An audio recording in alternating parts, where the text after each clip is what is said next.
今日咧就6月10號啦，琴日凌晨泊完車之後咧就叫我更新，咁啊而家我先嚟攞翻架車，咁啊我就本身咧就裝咗個盒仔嘅，咁就掹咗佢先，咁啊開車睇下佢會唔會有啲咩驚喜俾到大家啦。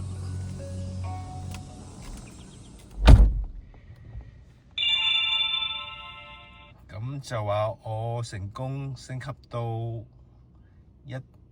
1.10啦，咁啊 confirm， 咁又係有一大堆嘅介紹翻邊一間，跟住應該要 agree 咗佢先嘅，咁我哋睇落去。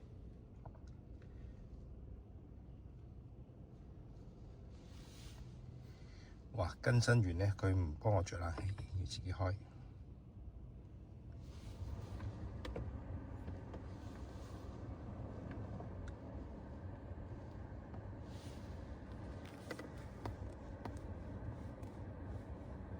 一堆都係免責聲明嘅嘢啦，咁啊可以同意咗佢啦。跟住有大堆，因為要同意咗佢啦，咁就去咗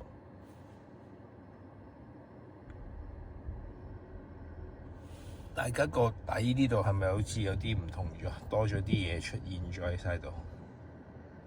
之前好似冇咁多。Anyway， 落翻啲風聲。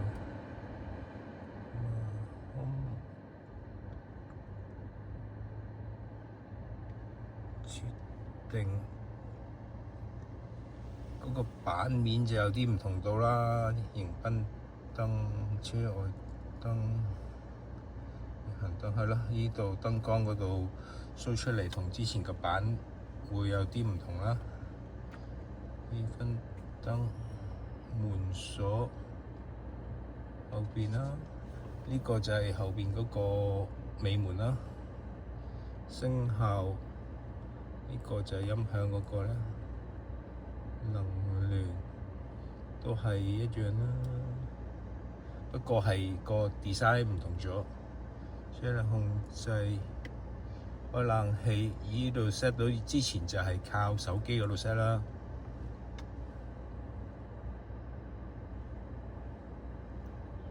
車輛健康液呢度可以仲有啲嘢舒適，自動摺疊駕駛運動，智能斜坡空調，跟住車輛健康保養，輔助安全提醒、盲區提醒、自動緊急橫向泊車輔助、倒車雷達。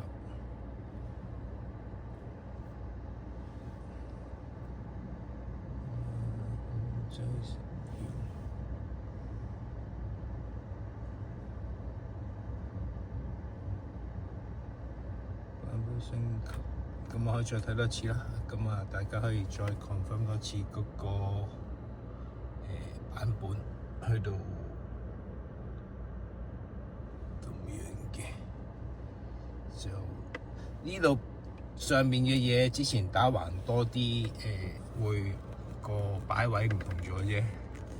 咁啊，大家我諗都好想知道會唔會係可以 download 到 app 啊，或者睇到短片啊嗰啲。OK， 咁見到個版面啦，跟住可以長撳佢啦，就會見到又多咗一個比亞迪應用程式咁。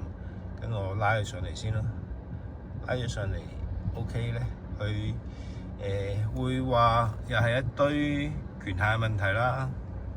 咁啊，確定佢，咁啊又係一堆條款啦，免責，跟住又要剔咗同意，就我知道啦。跟住睇下有啲咩啦。咁啊 YouTube 有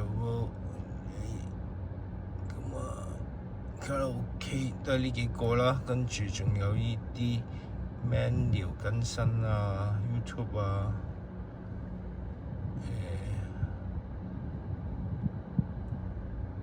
，mouse 啊，咁我更新呢個啦，都再呢個啦，睇下會唔會有啲咩先啦。安裝完成啦，安裝，咁我諗大家都好有興趣嚟睇呢個嘅啫，咁睇下有啲咩喺裏邊啦。搜尋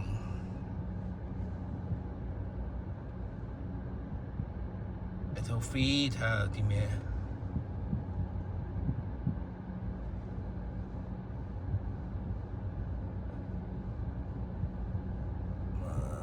睇到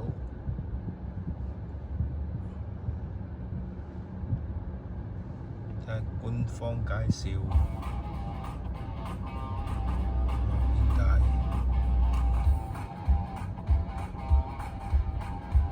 咁可以睇到啦。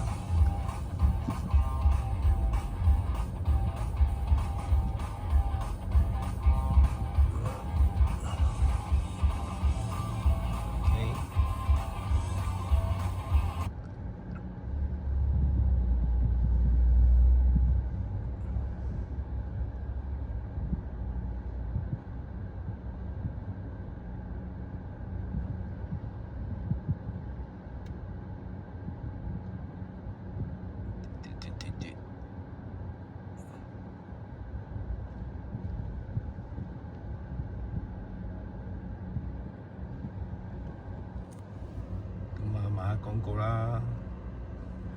我之前都拍過一啲片，如果朋友可以再想睇翻嘅都可以Battlefield 呢個井呢個 Peter Yan 啦，可以睇到我之前拍嘅片喺 YouTube 上面。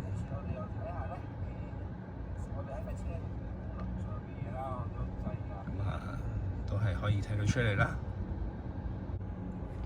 咁喺主畫面上面啦，你長撳住啦，咁你就可以見到下邊有唔同嗰個程式啦。咁你如果成日常用嗰啲咧，就可以撳住佢拉佢上去啦。咁會變相就可以即刻撳就可以用到啦。就咁樣，係啦。咁可以揀你自己想睇嘅嘢啦。咁希望喺度等緊洗車嘅時候，冇咁悶啦。咁喺呢個 D 波情況下咧，就會暗咗啦。即係用唔到啦。咁撳翻個 P 波咧，佢就會出現翻。喺 P 波嘅情況咧，佢就會出現翻。呢個係規例啦，法律上唔可以行車時間睇片，呢個大家應該都理解嘅。